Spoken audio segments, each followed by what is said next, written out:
I'm very excited to introduce you to hyperPad.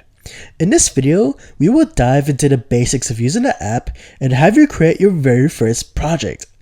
But first things first, what is hyperPad?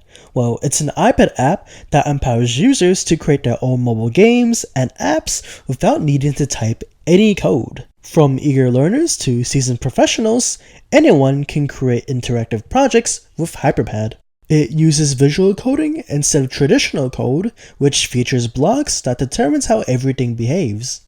In this example, when the player collides with the coin, here's what happens.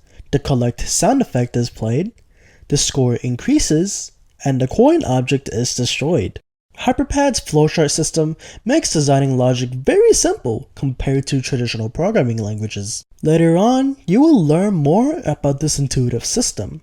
In hyperPad, you can also play projects created by other users in a special place called the Hub.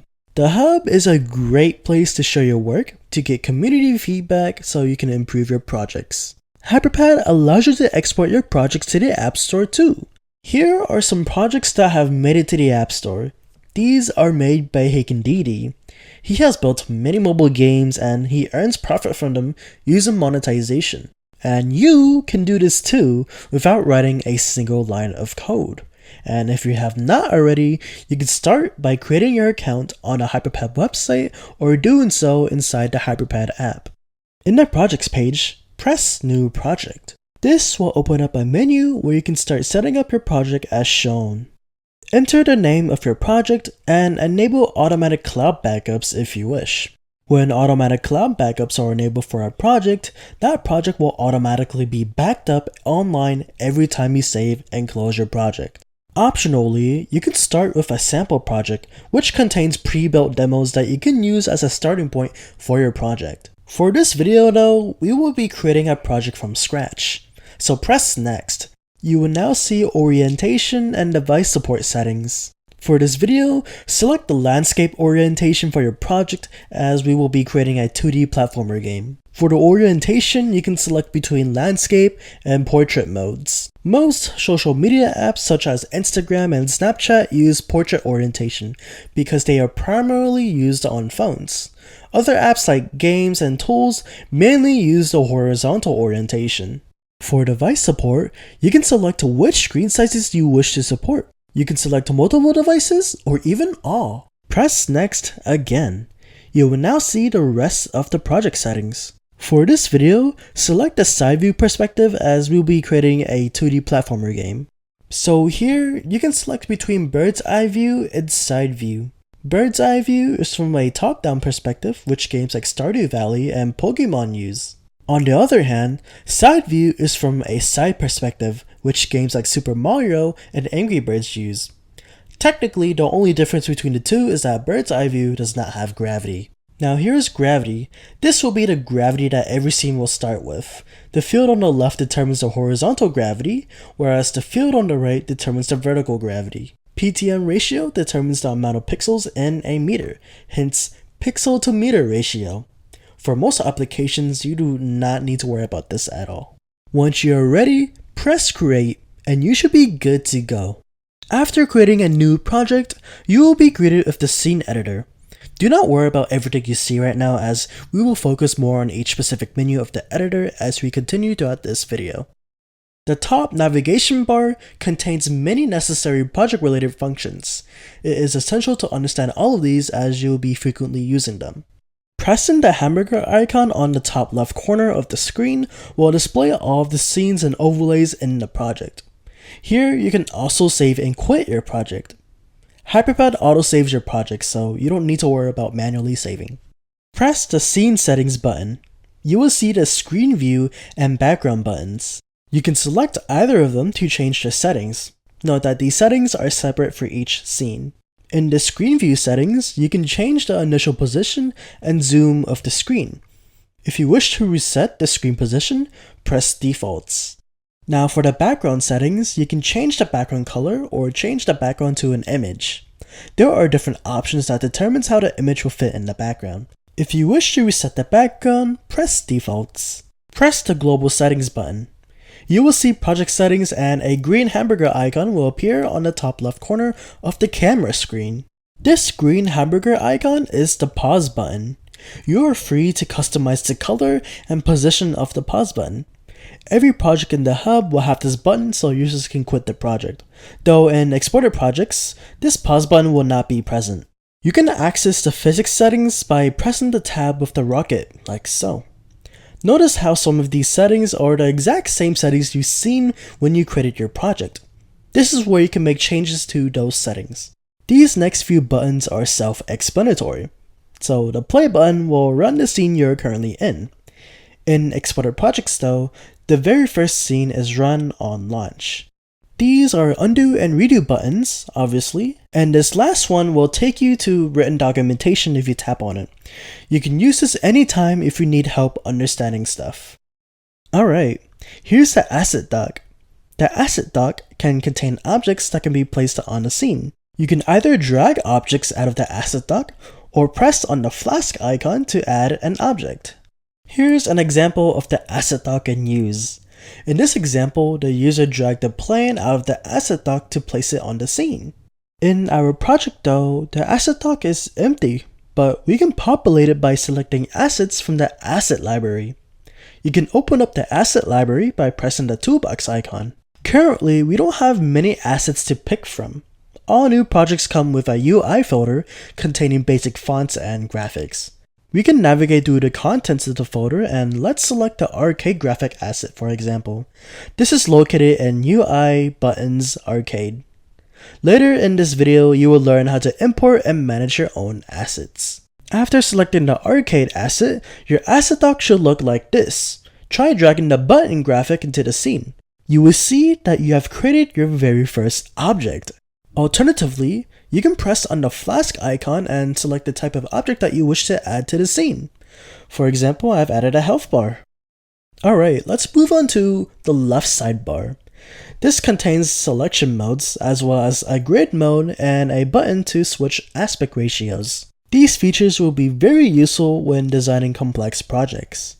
When pressing the aspect ratio button, it will switch aspect ratios. Depending on the screen sizes you are supporting, you will cycle through the different screen sizes.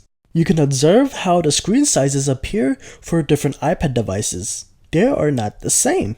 The reason we need to consider different aspect ratios in the first place when designing projects is because not all devices have the exact same screen size.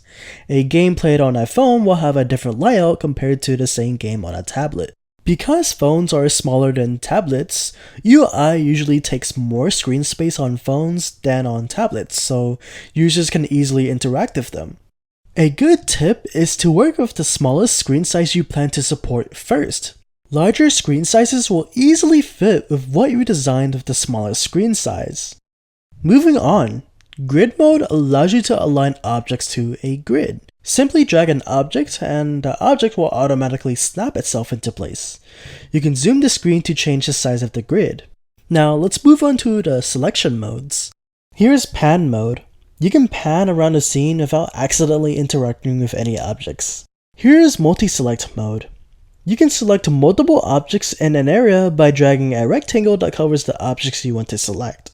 You can perform actions on multiple objects at once. For example, maybe you want to delete a bunch of unneeded objects in the scene. Next is select mode. You can tap on an object to select it and drag an object to move it. You can hold on an object to perform other actions on it such as copy and cut. And the last mode is stamp mode. This requires an object to be copied to the clipboard. To copy an object, hold on it and press copy. You can tap anywhere on the scene and it will paste the objects that were previously copied. Alright, let's move on to the right sidebar. The right sidebar will contain all the layers in the scene. Here, you can add and manage separate layers.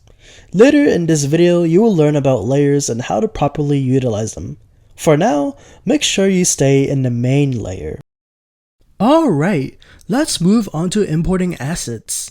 You can import your own assets into any of your projects. These can be images, audio, fonts, animations, and particle effects. Ideally, you want to learn how to add any graphic or sound effects you want to use in your games. Don't stress about it. It is very simple to import assets inside hyperPad. You can even import assets from another app if you like, just make sure you open it inside hyperPad. Cool, but let's go over how you can import assets inside hyperPad itself. In the asset library, select the import button to start importing assets. You will be greeted with this menu.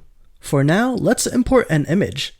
You have multiple sources from where you can import your images. For now, let's choose camera roll and select images from there. When importing images, it will appear in the asset library like so. You can import as many assets as you wish. You can always remove them later. And that's really all you need to know about importing assets. Similar steps can be taken for importing any other asset. Just select which asset type you want and then find which ones you want to import. Cool, you just imported your first asset. You can tap and hold on an asset if you want to perform an action on it. You will be presented with a list of available options as shown. Most of these options should be self-explanatory, but don't worry about knowing what they do. As long as you know how to rename, move, or delete assets, you're fine. If you would like to perform actions on multiple assets at once, you can use the multi-select feature. Simply tap on assets to select them and hold on them to bring up a menu of available options. If you would like to select all assets, simply hold on the multi-select button. To cancel multi-selection, you can simply tap on the button again. Don't worry if you don't have any assets right now. You can find some free assets online, or you can download free asset packs from our shop. Press the Get Assets button.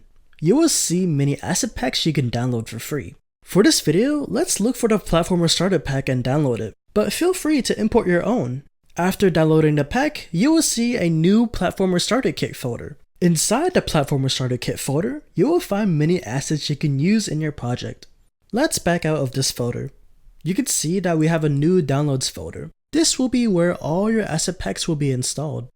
Let's try importing graphics into the scene and transforming them. From the Platformer Starter Kit, let's select some tile graphics to use. Nice! Now our asset dock is populated with graphics that we can put into the scene. Let's create a simple ground.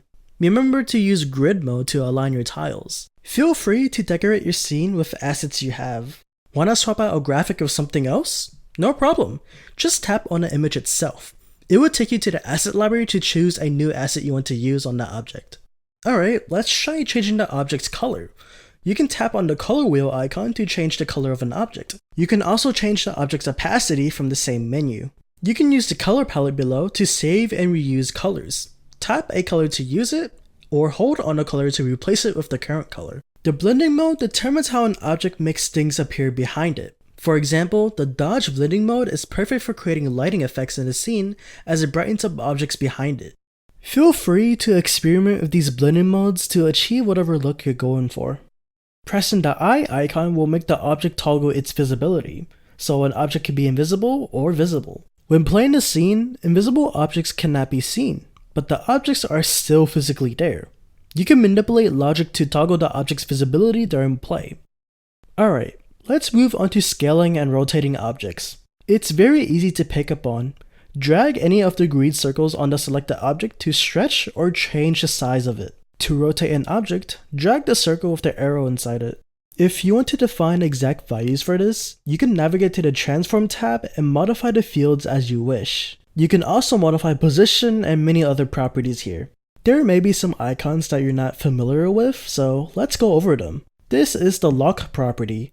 When enabled, the corresponding property will be locked, meaning it won't be able to be edited in the editor.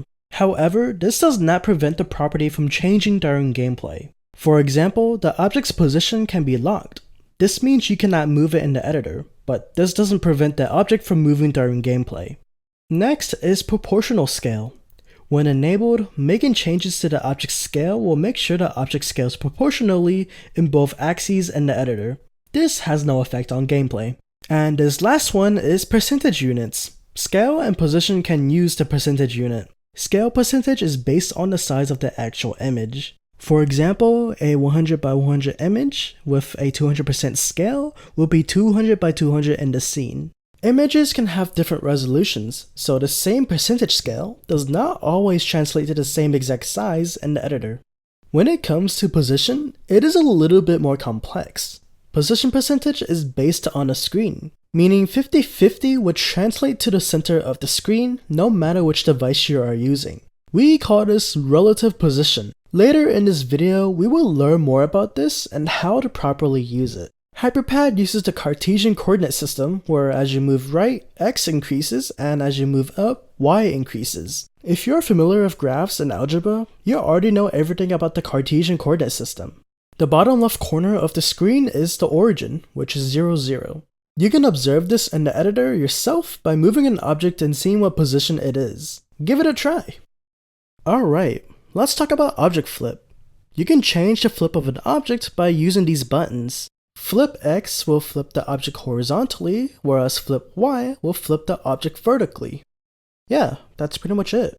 Now, let's talk about the anchor point. The anchor point represents the anchor of the object and is the basis of all transformations. The anchor point stays stationary when the object is scaled or rotated.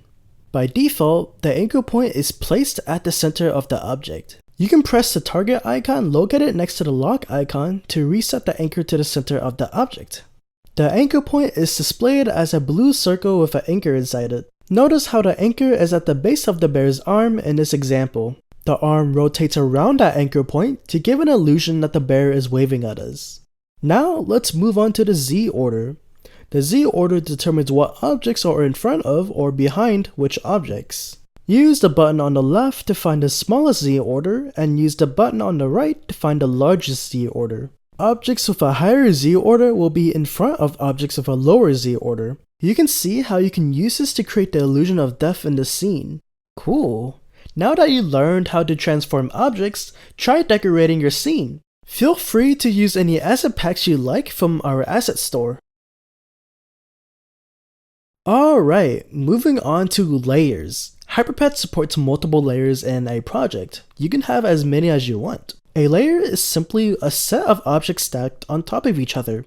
This lets you work on one set of objects without affecting objects stacked above or below the current layer. By default, a main layer and 2 UI layers are created for you when starting a new project. If you have not switched layers in your project yet, you've placed all of your objects in the main layer. You can test this by pressing the eye icon next to the main layer. The main layer will be hidden, which means all objects on that layer will be invisible as shown. We can tap on the eye icon one more time to make the layer visible again. Layers also prevent objects from physically interacting with objects on different layers, so you can have a bunch of mice running into each other in one layer but not running into the main character in another layer. Later on, we will learn how to utilize physics inside HyperPad. Let's look at the bottom right corner of the right sidebar. You will see a gear and plus icons. Pressing the gear will allow you to edit properties of layers, and pressing the plus icon will add a new layer. Feel free to add layers to your project and give them appropriate names. Here is an example that demonstrates good usage of layers in a project. It is worth noting that layers will be in front of layers below. For example, if layer A is above layer B, objects in layer A will appear in front of objects in layer B. Considering this, you can rearrange layers by dragging them around. You may have noticed by now that the UI layers cannot be rearranged or edited. UI layers act differently than other layers. Objects in these layers remain stationary on the screen as the camera moves. This is perfect for screen elements such as joysticks, buttons, health bars, and more. Wait, why 2 UI layers? What's the difference between the scene and global UI layers? Every scene will contain a global and scene UI layer. Each scene will contain their own scene UI layer, but every scene will share the same global UI layer. You may want UI objects that exist in all scenes. In that case, you'll use the global UI layer. You may want UI objects to only exist in one single scene instead. In that case, you'll use the scene UI layer. Now that you've learned how layers work, feel free to add layers to your project and utilize the UI layers as you wish. Let's move on to relative position. There are 2 different ways to represent position in HyperPad. We have absolute position, which is the default, and we have relative position. You can toggle between the 2 modes by pressing the % sign next to position in the transform properties. When the % sign is highlighted, that means the object is using relative position. So let's go over the differences between relative position and absolute position. Relative position is where the object's position is described by where it is relative to the screen. This means that the object will adjust where it is located based on which screen size is selected. This is useful when designing a UI that fits multiple screens. Absolute position is where the object's position is fixed in space, unlike relative position mode.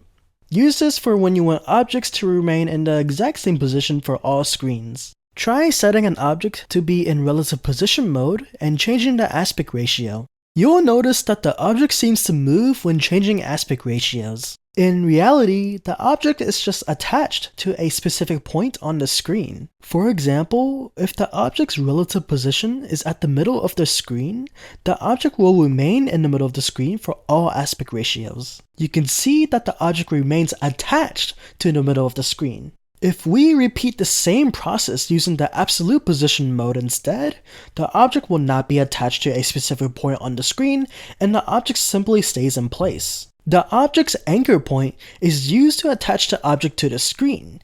You can move an object's anchor point to be at a specific corner or edge of the screen to have the object stick to those particular points. For example, the jump button located at the bottom right corner of the screen can have its anchor be attached to that same corner. As a result, the jump button always remains attached to the bottom right corner of the screen regardless of the screen size. Here are some other great examples of how to use relative position.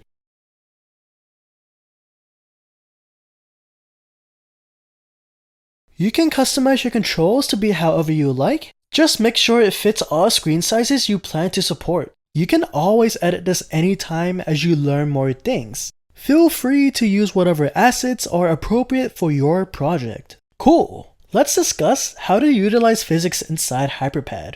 In hyperPad, an object can be one of three physics modes: physics, wall, or scenery. It's crucial to understand the differences between these modes as well as other physical properties. You can tap the rocket icon to change your object to be a physics object. Physics objects will conform to the law of physics. For example, the objects will fall due to the force of gravity. They will also collide with other physics objects or wall objects. So for example, the player object can be a physics object so it can physically move around and also collide with other objects. You can tap on this icon to make your object into a wall object. A wall object is just a physics object that is stationary. Wall objects will not move when bumped into and cannot be affected by external forces. For example, the ground object can be a wall object so it can hold physics objects above it, but it can remain stationary. Now if you press on this last icon, this will transform your object into a scenery object.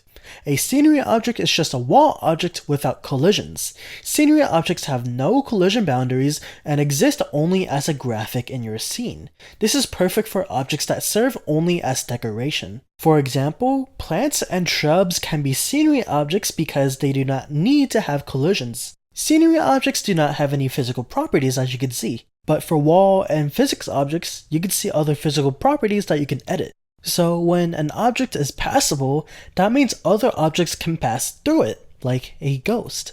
Friction, bounce, and mass should be self-explanatory, but if you need to learn more about those, you can always read the documentation. If you want to dive deeper into how physics works inside hyperPad, you can watch this video right here. I will link it below. So now we know a little bit about these three physics modes, we can create a player object and go through all the other objects in the scene to adjust the physical properties if we need to. So the floor and these blocks are wall objects, the player is a physics object, and all the decorations are scenery objects. Now if you test the project, we can see that the player falls to the ground. If the player is falling to the ground, make sure that both the player and the ground objects are not passable. But if you did everything correctly, this is what you should see. But our joystick and jump buttons don't do anything. This is where behaviors come into play. You can have objects behave the way you want using behaviors. You will learn more about this in the next video, but for now, let's just edit the behaviors of this player object. Once you're in the behaviors, let's add a joystick control behavior and a jump with button behavior. You can tap on these behaviors to edit specific properties if you need. For the most part, you probably don't need to do anything, it's already set up for you.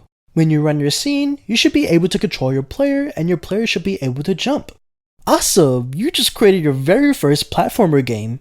Doesn't have much to it, and that's where the next video comes into play where you learn the actual coding. So, congratulations on completing this video. You've learned how to navigate and use the scene editor and the asset library. You can create an entire scene using what you've learned so far, and in the next video, you will learn how to code using hyperpad's behavior system. This means you will get to create your own logic to give objects unique behaviors in the scene.